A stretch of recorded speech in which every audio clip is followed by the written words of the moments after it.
katanya kan yang pertama ini apa katanya? Harus orang tua angkat harus seagama dengan kan oleh calon anak angkat. Ini kalau anaknya diketahui anak siapa, kalau nggak diketahui bagaimana? Itu kan jadi persoalan baru. Yang kedua lebih gawat lagi. Makanya begitu saya lihat video itu anak-anak panti asuhan yang di Palembang di abuse kayak gitu, saya muntap sekali. Itu bangsat biadab tuh, orang anjing. Masa anak sampai dipukulin kayak gitu. Anak-anak di panti asuhan. Video itu nggak kuat melihatnya, saya hapus Pak. Iya benar serius. Itu kan panti asuhan, berarti itu anak-anak udah yatim piatu kan, kasihan banget kan. Itu nggak kemanusiaan sama sekali, itu anjing, itu bangsat biadab ya.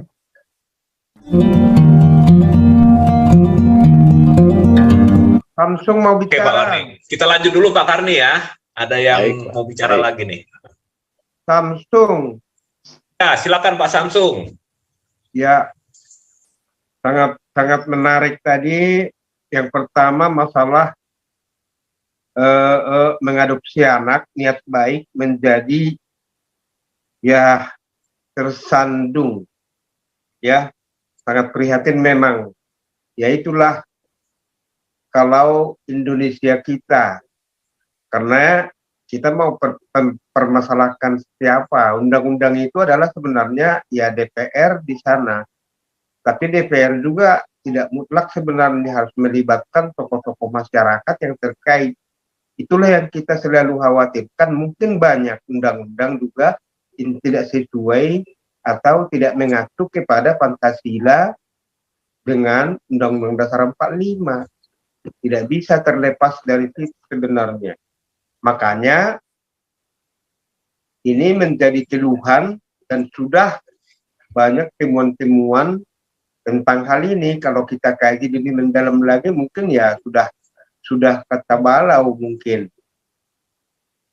Itu masih tingkat undang-undang. Bagaimana kalau itu di peraturan sampai peraturan desa contohnya. Nah itu. Dan saya sangat setuju tadi dengan Pak Karni Ilyas. Ya, yang menyatakan itu harus digugat secara klasikal atau itu digugat ke komisi CMK atau ya minimal yang begini-begini ini sebenarnya mekanisme perjuangan daripada ormas itu atau NGO yaitu teriak. Kalau teriak juga sudah tidak didengar ya harus turun ke jalan, tapi apa daya mungkin ini yang pernah saya sudah utarakan, tidak berdaya atau sudah jenuh. Nah, itu tanggapan saya, sudah jelas itu menyimpang dan implementasi atau aplikasi daripada undang-undang ini, apakah siapa yang mengawasi? Kalau itu asal dibikin-bikin aja mungkin, walaupun di daerah mayoritas di situ, contohnya di Papua, di Kalimantan, atau di daerah Tapanuli sana mungkin, bagian. Tetap juga, kalau nggak diawasi undang-undang itu ya berjalan begitu saja mungkin.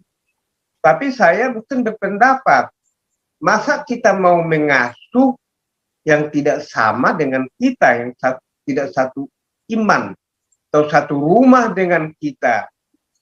Logika saya tidak nyambung itu. Itu yang saya maksud tadi. Tidak nyambung itu caranya kalau memang ada peraturan itu dengan aplikasinya nanti di lapangan seperti apa. Itu tentang itu tanggapan saya. Tentang tanggapan tadi apa yang diutarakan Pak Ketua Umum Galarwa ini.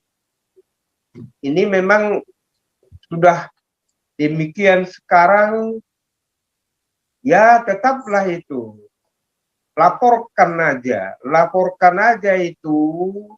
Kalau ada hal-hal yang menyimpang juga, ya atas nama NGO. Dan tetap saya usulkan jejaring tadi. Yang pernah saya usulkan itu berjejaring. Supaya itu atas nama rakyat, jangan gampang dipersekusi. Kalau enggak, saya khawatir nantinya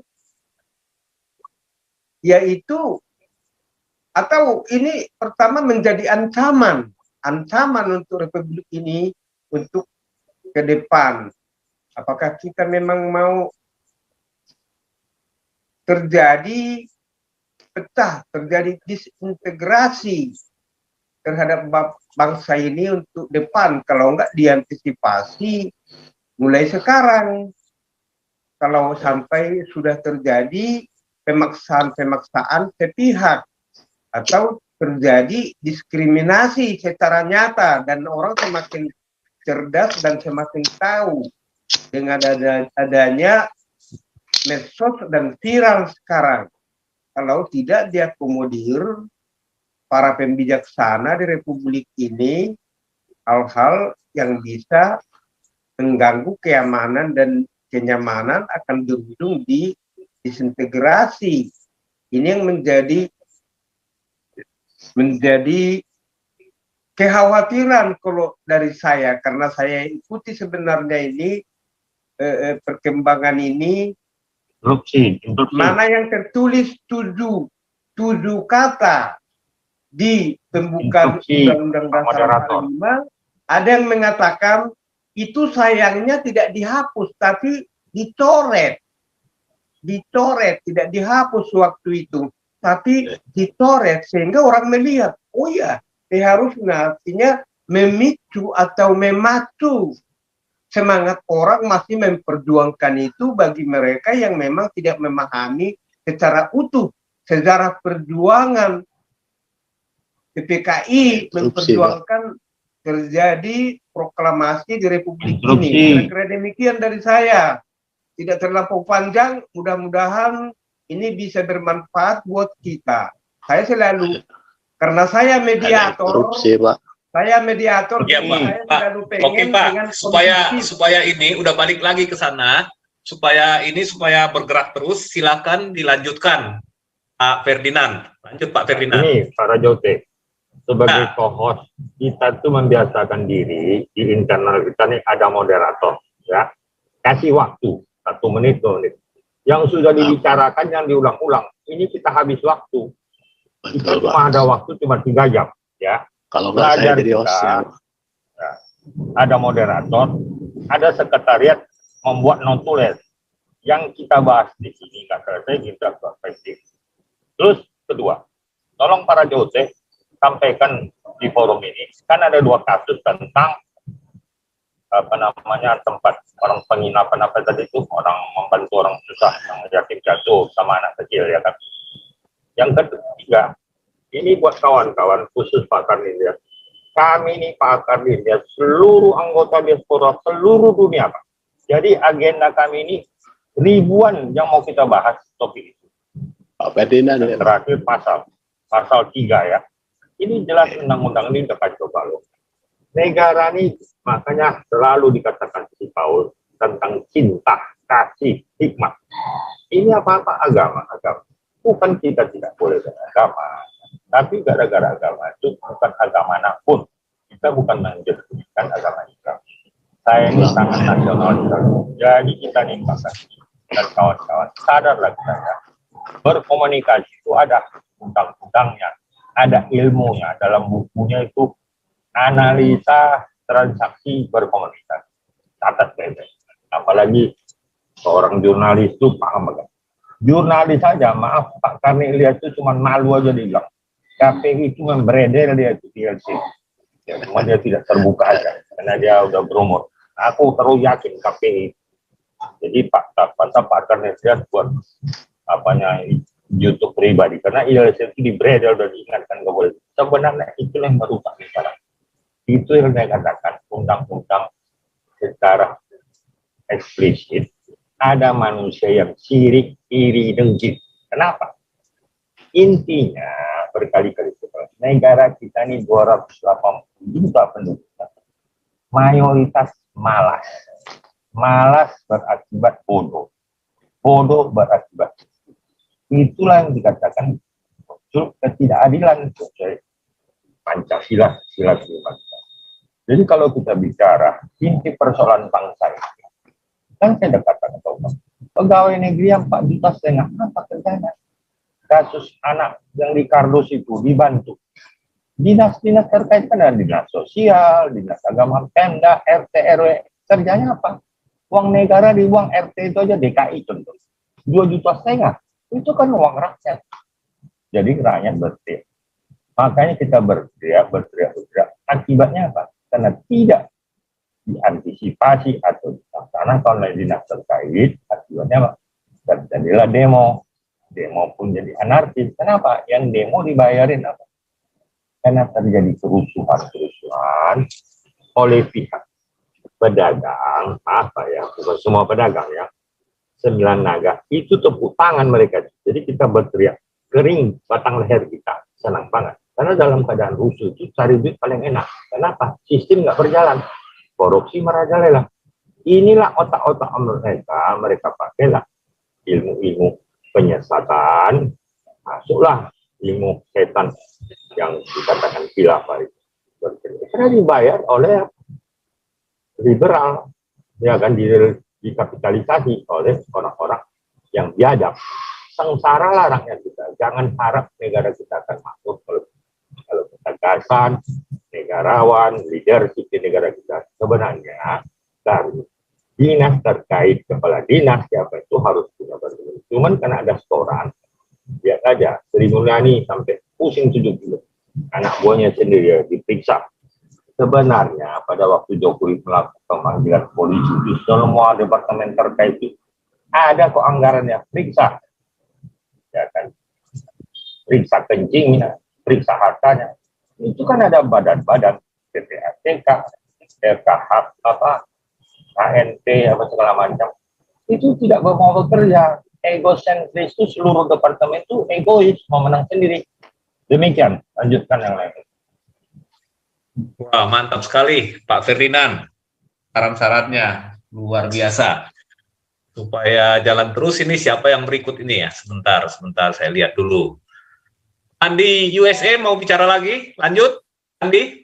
Iya Pak, saya cuma mau nambahin urusan. Siap. Silakan Pak urusan Andi. Ini ya, urusan adopsi ini ya. Saya kasih tahu cara kita di Amerika. Jadi buat pandangan aja. Jadi kalau ada bayi kayak begitu, bayi belita ditemukan, itu langsung polisi datang, diserahkan ke satu departemen yang namanya Child Services. Jadi di Child Services langsung dibawa dokter, diperiksa semua sudah sehat, langsung dimasukkan ke foster system. Foster parent ini sistemnya itu kalau ada orang yang nggak bisa punya anak atau orang yang suka anak, itu mereka harus melalui seleksi, mendapat license dari pemerintah. Jadi mereka ini sebagai orang tua sementara, tapi biaya hidup semua ditanggung pemerintah. Nah, selama di foster parent ini, the child services ini mereka juga advertising untuk open adoption. Nah, kebanyakan kejadian foster parent sendiri yang udah jatuh cinta sama anaknya, mereka mengadopsi itu anak, ya kan? Jadi terus habis itu juga ada juga open for adoption. Jadi semua yang mau adopt anak ini harus mengajukan application ke Child Services Department, terus mereka evaluate kamu punya rumah, kondisi rumah kamu gimana, penghasilan kamu gimana, pendidikan kamu gimana, segala macam. Nah, setelah itu baru dimasukkan ke pengadilan. Nah, dari pengadilan, kalau hakim udah menentukan satu keluarga, yaitu, jadi hak keluarga baru itu yang menentukan agama anak itu. Jadi tergantung dari orang tua yang sudah disahkan oleh pengadilan yang berhak untuk menentukan ajaran agama apa yang harus diterapkan ke anak itu. Ya, itu aja deh saya ingin masukkan itu kalau cara di sini. Jadi kalau urusan anak ya mereka very complicated ya, mereka nggak yang tadi di Indonesia itu katanya agama majority gila ini ajaran setan semua ini. Ya itu aja deh, thank you. Bagus sekali Pak Andi. Jadi itu jauh lebih fair ya. Artinya diserahkan ke orang tua yang sudah dipilih untuk mengadopsi anak tersebut gitu. Iya. Iya, karena dia yang akan mendidik, itu jauh lebih fair gitu Pak. Apapun itu ya, terserah orang tuanya gitu. Untuk ini karena kan dia kan sudah dipilih dan proses pemilihan terfairan itu kan nggak gampang juga. Itu udah banyak pertimbangannya ya Pak Andi ya. Oh, pemilihannya itu very very hard, very Ya, difficult. ketat sekali ya. Make sure orang tua yang baru ini, yang application baru ini nggak pernah pakai obat, nggak pernah pakai drug, backgroundnya dicek semua, nggak ada kriminal, income-nya dicek, income-nya berapa, sampai terakhir rumahnya itu didatengin, divisit, mau lihat kamarnya gimana, keadaan rumahnya gimana, segala macam. Wah enak ya, begitulah kalau negara maju ini ya Pak ya, semuanya udah betul-betul negara itu betul-betul teliti gitu. Jadi bukan pukul rata kayak di ini undang-undang yang di peraturan pemerintah yang di depan kita ini, kan aneh ini sebenarnya. Yang dua-duanya sih menurut saya, karena kan sebenarnya kan yang pertama ini apa katanya, harus orang tua angkat harus seagama dengan oleh calon anak angkat. Ini kalau anaknya diketahui anak siapa, kalau nggak diketahui bagaimana? Itu kan jadi persoalan baru. Yang kedua lebih gawat lagi. Makanya makanya begitu saya lihat video itu anak-anak panti asuhan yang di Palembang di abuse kayak gitu, saya muntap sekali. Itu bangsat, biadab tuh, orang anjing. Masa anak sampai dipukulin kayak gitu. Anak-anak di panti asuhan. Video itu nggak kuat melihatnya, saya hapus Pak. Iya benar serius. Itu kan panti asuhan, berarti itu anak-anak udah yatim piatu kan, kasihan banget kan. Itu nggak kemanusiaan sama sekali, itu anjing, itu bangsat, biadab ya. Ya itu aja deh, thank you. Itu oke, terima kasih Pak Andi. Yang berikutnya ini Pak siapa ini? Pak Ardo lah. Pak Ardo mau bicara, silakan Pak Ardo.